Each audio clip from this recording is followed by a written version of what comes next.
Alrighty, so welcome to another weekly racing video. I know, it's amazing, like I finally posted in like however long here, but today, I should probably move this over.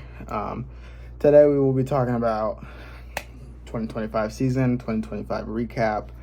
I did one of these last year, 2024. It was kind of long, so I'll make this one a little shorter than how the other one was, but I have all these. We have 35 races for this season, and it was a long season and just a lot of just up and down, so compared to 2024, there was 47 videos of onboards, and this year is 35, so quite a few less posting, which probably sounds about right. So we started off the year Chili Bowl. We had 5 drivers here. We had Gunnar Pike, Bradley Cox, Rodney Gardner, Kyle Busch, and Michael Facento on the channel. And so that's just how we started off the year, something calm, something light, and just had a great time at the Chili Bowl. And then a little later, World of Outlaws at 81 Speedway. That 81 Speedway is probably one of my favorite tracks to probably go out and watch races. I went there once last year, and it was pretty fun. And then this year, I think it was rained out for the Outlaw show ran, and then it winded out, and then rain was coming, and then they rescheduled it, and then it rained out. High Limit also had a show here. It also rained out. So 81 Speedway puts on great racing, just keeps getting rained out, which just sucks. And then I think maybe a month later, I don't have the date on that one actually, probably should get that fixed, but about a couple months later, first race of Gunnar Pike at Harlan, Iowa. This is when I was kind of searching for what I was wanting to do for the season. Going along with Gunnar Pike was the decision I made at first. I thought it was a pretty decent decision. At the time, I didn't really know if I was going to go work with Tyler or do anything with Tyler that year. Gunnar Pike was a choice I made. Went to Harlan. My experience with that wasn't the best, I would say. When I joined Gunnar, my whole thing was to learn. I wanted to get better and all this stuff, and I wanted to know what I was doing wrong, what I wasn't doing right or whatever, and I took that push to go over there. He had an opened spot, I guess, and he said he was looking for help for the season. He didn't have enough guys and all this and that.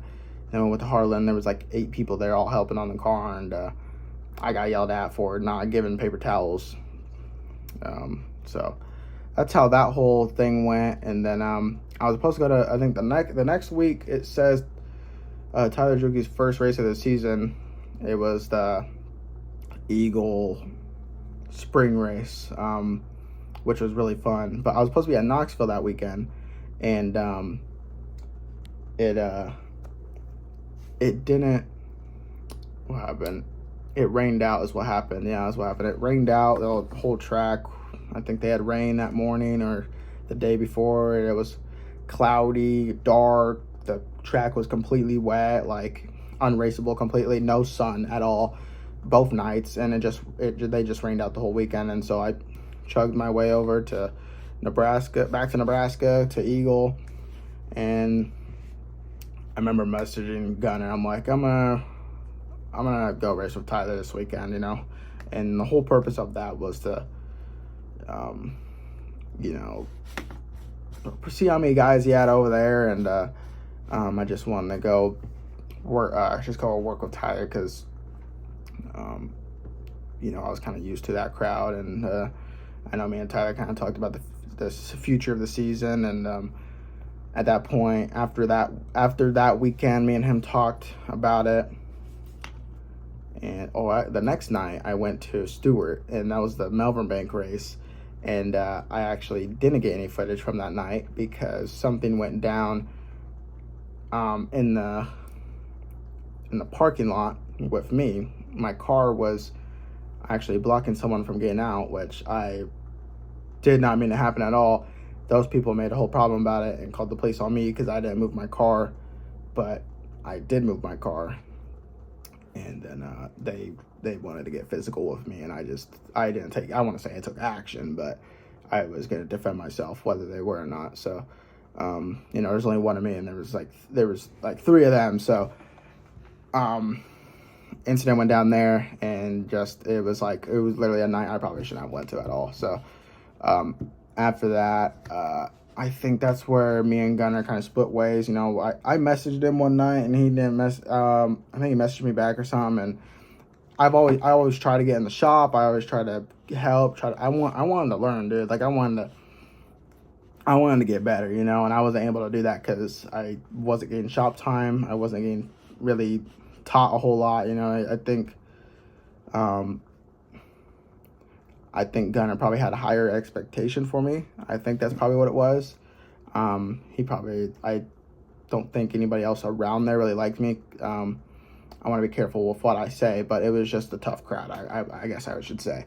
So after that whole week, I talked to Tyler, and that's when we agreed to a point, and he told me some things I should work on and what the goals were for this year. And once we got those figured down, I went back on the road of Tyler. So since that weekend, was on the road of Tyler every week from there. So from the first 410 race of the year at Knoxville, and then we went back to Knoxville, and then there was the High Limit Show at Lakeside with Jack Dover. Jack Dover, I want to say this was it wasn't his first race of the season, but it was like top 10, I think, and his inside his top 10 first races, I think. And he raced at with the High Limit Series at Lakeside, and then it was back at Eagle Raceway and Huset's season opener of Tyler. So that's when we started the Huset's season. We were going to run Eagle off and on with Knoxville, and then we were going to run Huset's full time, see if we can do anything in the points, see if we can run good and be consistent and do better than what it was last year. And then Eagle Raceway had the Lucas Oil late model series over. That was a 3-night show. That was actually a pretty good weekend. Great racing with the late models. I think the track was really good. And the weekends prior to that race, the track was it was so good. It was so race. I think the late models really dig in the track really good for the rest of the year, especially. It's it gets up to the top. The cushion is just so nice. And 3 wide start at Eagle, top 10 finish at Huset's with Tyler. 3 wide start. I think it was extra money. I think it was an extra money race, and it was just a 3 wide start. I can't remember how that went down. I think we finished second or something, or third. And then I guess a top 10 finish at Huset's, which we either got 6th or 8th that night. I think our best finish last year was 2 6th place finishes.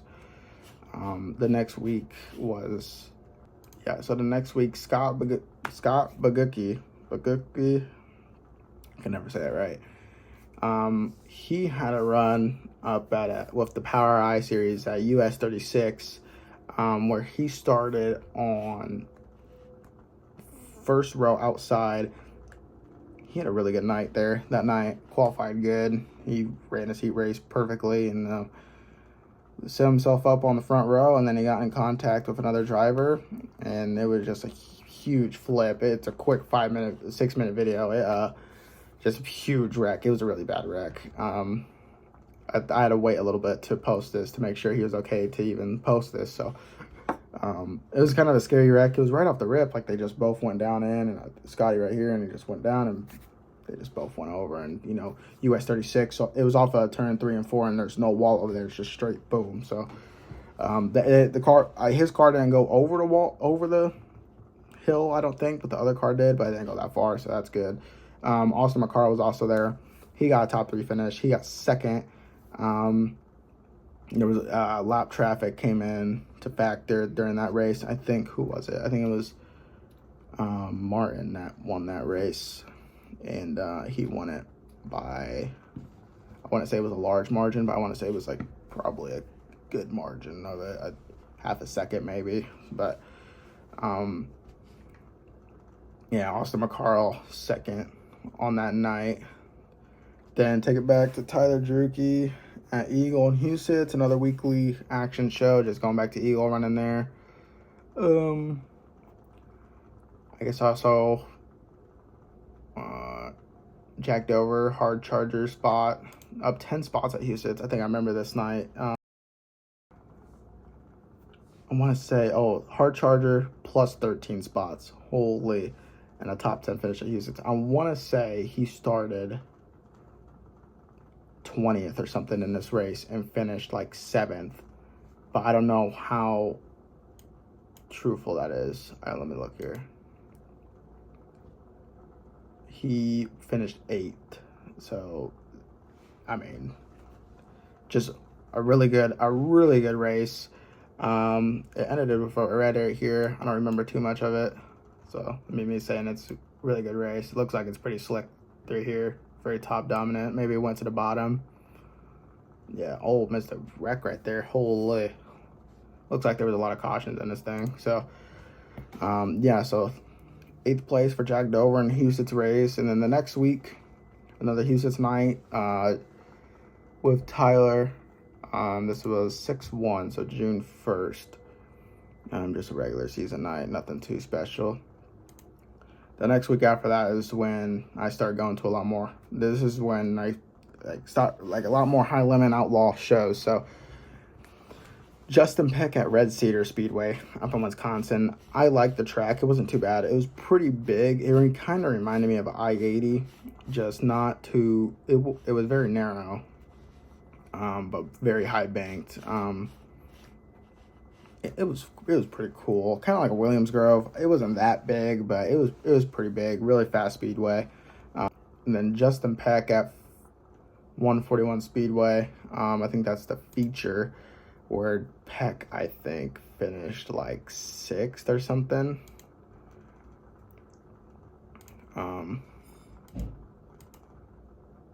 He went back 13 spots, finished 16th. I think he started like top 4 though.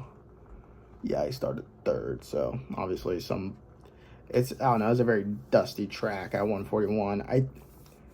That's when the local won. Who was that? I think it was Travis. Yeah, it was Travis Aarons. Yeah, the local winning that race. That was pretty cool. So yeah, Tyler raced that Eagle at high limit, with high limit, and it was a pretty well run than last year. You know, last year they had a C feature and didn't do that good in the C. As in this year, qualified. It wasn't the best it wasn't a good enough qualifying, but it was still a good qual. And we went on to the B, and we had a good position of possibly transferring to the B. I think they took like top 5 or something, and we started like 6th or something. I don't know, 7th or something. So, and it was just around the top the whole time. It was just really hard to pass, you know. I think there was a couple of moments where we probably could have passed for another position, but we still would have been in position off from the transfer. So, but it was a fun race, and the race was cool to watch. Corey Day was ripping the top and eventually went through the wall. So, a very cool race. I honestly highly my Eagle, and especially they're coming to Eagle 2 times this year, and that's gonna be great. And racing is gonna be awesome. The next week was a 3-race weekend with Austin McCarl. Now, we went to 36 Raceway, I want to say, and we ran there and got 2nd. I worked with McCarl for this weekend, and we went there, and then we went to Knoxville for the Outlaw show for a 2-day show where our best finish was 8th the first night, and then the second night it was his first ever quick time with Outlaws. And the bleeder broke in the heat race. It wasn't working, and we fell back a ton of spots because of that. The next race was Justin Peck at Lakeside. That race wasn't too bad. I didn't mind it at all. This was a 2-day show, and I think I just went the last day. Yeah, Saturday. I think I just went Saturday, and he made the feature, and it was a decent run for him. So yeah, I think I want to say he finished like 9th or 11th, almost to a 12th. Yeah, we were fighting with Giovanni Scelzi for 11th. After that, like, didn't really post a lot. Like, there wasn't anything to post. There was, like, so before that, Justin Peck, Lakeside, High Limit, I was working with Tyler. Eventually, I got an opportunity to work on another race team that I took just because I thought there could have been more opportunity into it to maybe possibly get on a bigger team, or, just to move up in the rankings. And it just all kind of backfired on me all at one time. All just didn't work out, and eventually I just came back home, and then I started traveling. So I went to Millbridge for the midget show. The last night, Sheldon and Ricky Thornton Jr. I had on here, and also Michael Facento. They all raced. Had a GoPro on. Ricky, I think, was having didn't have a good night, I think it was. And Sheldon, he's on the midget that off, or I don't want to say it's his first time in a midget, but it might have been his first time in a midget there. He made the show. And Michael Facento, obviously, he's a good driver, so he made the show. And I wouldn't say any of them finished in a crazy spot. I think Facento maybe had an 8th place or something, but that's just how that went. And then went to Charlotte. That was the next weekend, or a couple days later, Charlotte started. So I had Devin Moran, Matt Williamson, and I also had Justin Peck footage, but all of that, like, just blew up. It, like, majority of it just wasn't worth posting. I had heat race footage. It would just get covered up instantly. I think I had maybe one B main I could have showed. Everything was covered. It was like literally no reason at all. Everything was covered. It was like, holy shit. And then the final night, he wrecked. I thought about posting that, but I was like, he wrecked. It's not something cool to post. But there was like 3 cautions before we eventually went green for a couple laps, and he got together with another car and flipped. Not a good way to end the season, but it just happens sometimes. Matt Williamson, I've never watched Big Blocks before. I went over at those guys to see if I could put a GoPro on the car. I've never been around Big Blocks before, never watched them race in real life or anything. Those guys were very nice, and they were cool as shit. And they let me come around and see what a Big Block was all about, and it was pretty cool. And just to see him win a race and see him hold up that championship trophy, that was pretty cool. Special team right there. Then we have Devin Moran. He just did not have a good Charlotte weekend at all. It just was not how they probably planned it out. Lucas Oil champion, and just had a rough weekend at the dirt track World Finals. Last video of the year, 35, Brandon Sheppard Gateway. It was just a quick one. Brandon Sheppard, the main event on Saturday. Cool race, very fun. I think they went the distance for a while. I think they went green for like 15 laps at one point. Lap traffic got involved. Bobby Pierce started first. I don't know who started second. I want to say it was like RTJ or something. Pierce, Brandon Smith, Ricky Thornton Jr., Mike Harrison, Mark Whitener, Brandon Sheppard, Jason Fager, Josh Rice, Nick Hoffman, and Dan Albert, Ashton Winger, and Jonathan Davenport, top 12. Pierce starting first is very deadly. Kind of with Ricky, it's very deadly. Shepherd, when he starts first, is pretty deadly as well. I think off the get-go, I think a lot of people could say you can tell Bobby Pierce was going to win that race. Pierce has always been good at the Dome. I think last year he was very close to it after starting in the back. But this race got very racy in the beginning. It was 40 laps, and just what a dash out. I also had a GoPro on Jordan Grabowski. I kind of ruined that for myself because I messed up because I was looking at my race pass, and the format for this thing is like, it's annoying, but I had one on for his heat race, and I took it off because he didn't transfer out of it or something, and I thought the race was done. And then he went out for a B feature. I was like so confused, and I put it on for the A, and then he eventually pulled off. So I just ended up not posting a video on that just because it was like completely messed up, and I messed it up completely. So there should have been 36. But that's just how the year went. I'm leaving out a couple of details on there and some stuff, but this video on here is already 26 minutes, and I want to cut this down to what I had last year, which I think last year this was like a 40-minute video for whatever reason I was doing. Yeah, the video was 46 minutes. Holy. I'll try to cut this down as much as I can, but just like last year, I'm gonna put a couple of laps in of every car that I've had a GoPro on. This season was interesting. It's probably not the way I wanted it to go. There's definitely a lot of things I probably would have changed with the decision making and opportunities. Thank you to everybody that helped me out and supported me, trying to help me grow and just get better, you know. I really appreciate that for sure. And 2026, I don't really have a plan. I'll be changing my profile picture here after the Chili Bowl to something else, as I always do. I change my profile picture every year. 2026, I don't really know what the plan is. Don't really have a plan right now.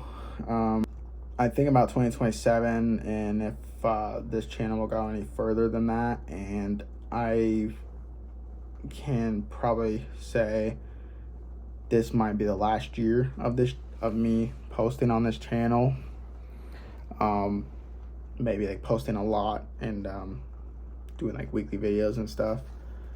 Yeah, this just might be the last season of it. I just have some life goals that I want to go through, and some ideas of mine that I want to do. So thank you guys for supporting now. Love it.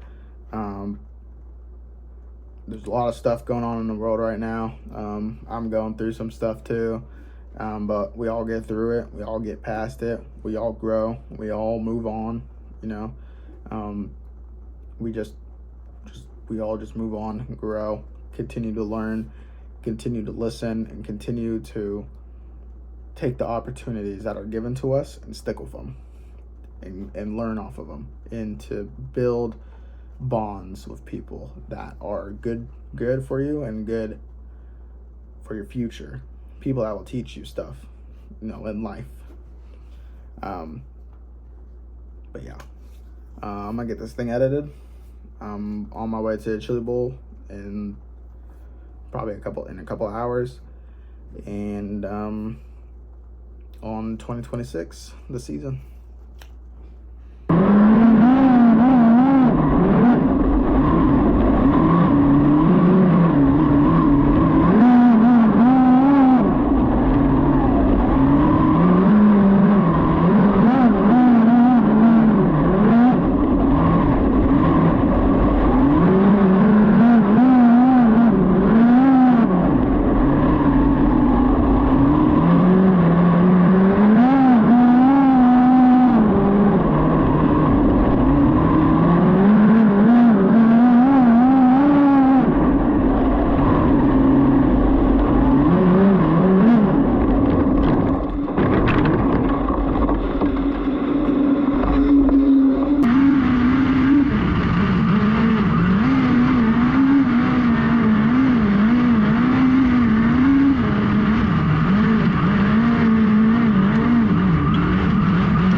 track now from Oklahoma City, Oklahoma, the Hamble Oil Citgar Piston Lubricant Citgo number 10. This is Flying Ryan Timms. Ryan Timms in car number 10. Timms 12th last night. The Hard Charger starting in the 22nd position. Impressive run for the Lyman Motorsports number 10. A couple of top 10s during Dirt Car Nationals. First lap time for Timms, 8th quit, 13.873. 13.873 for Ryan Timms. 10-time winner in 2024 between sprint cars and midgets. Second lap time for Ryan Timms is going to be 13.886. 13.886 to the 13.873 on the first lap is going to stand for Ryan Timms. He's currently... This guy is pretty good at qualifying, pretty good at racing in general. From Watertown, Connecticut, the Houston Speedway, Billion Automotive, Jackson Motor Flags, Prosper Real Estate Investments, JRC number 2, it's David Gravel. David Gravel, last year's World of Outlaws NOS Energy Drink Sprint Car Series champion and current series point leader. Gravel enters tonight, 107 wins with the Outlaws. First lap for Gravel, quick time. What else did you expect? 13.541, quick time for David Gravel in the number 2. We'll see if he can improve on that mark the second time around. Checkered flag coming down. Gravel second lap even faster. 13.463. 13.463 for David Gravel. And he could make it 9 quick times in 10 races.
early. Number 26 here is Justin Peck. And also on the speedway from Sheboygan Falls, Wisconsin, in the St. Nick's Chimney, Happy Hooker Fishing Charters, BMR Electric Carts, Kaiser Wheels. Number 47, it's Todd King. Todd King in the 47, Justin Peck in the 26.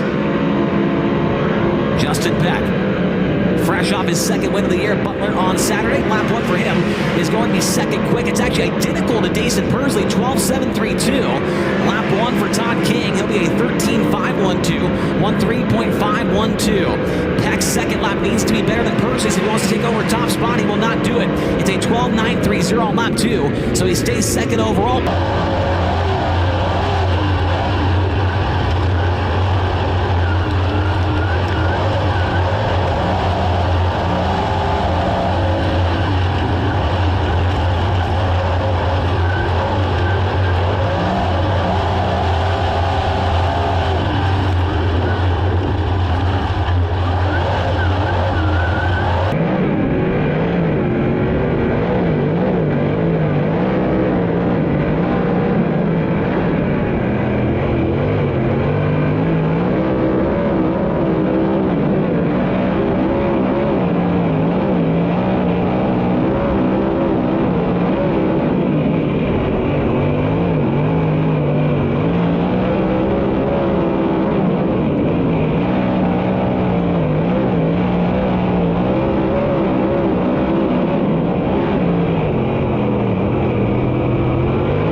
Next up from right here in Eagle, Nebraska, the Druke Trucking, Forbes Motorsports, Erie Enterprises, American Trailer Company number 95. Here is Tyler Druke. Tyler Druke, the 95. Lap 1 for Druke. He'll be 6th quick, 11.823, 11823. Tyler Druke, the 2023 Race Saver 305 Nationals champion here at Eagle Raceway. Lap number 2, he will improve to an 11.807, 11807. That is 6th quick of 6. From Altoona, Iowa, the Country Builders Construction, Ochoco West Tucker Trucking, Ofield Family, Boswell Family, car number 88, it's Austin McCarl. And from Burlington, in the Schaefer Construction, Dennis Woodworth, attorney at law, Flex Fleets on Maple, B&L Holdings, Rexco Equipment, car number 15, Junior, it's Cole Meitzer. Bill Baylog, 8th in the point standings, 1 win on the season, comes around for lap number 1. He will clock in 2nd quick, 15.699. First lap time for Austin McCarl is quick time, 15.508. And first lap time for Cole Meitzer is 5th quick, 16.327. Lap number 2 for Baylog, 15.748, 15748. First lap time for Austin McCarl, 15.641. His first lap better. And lap number 2 for Cole Meitzer is a 16.213. He improves on his second.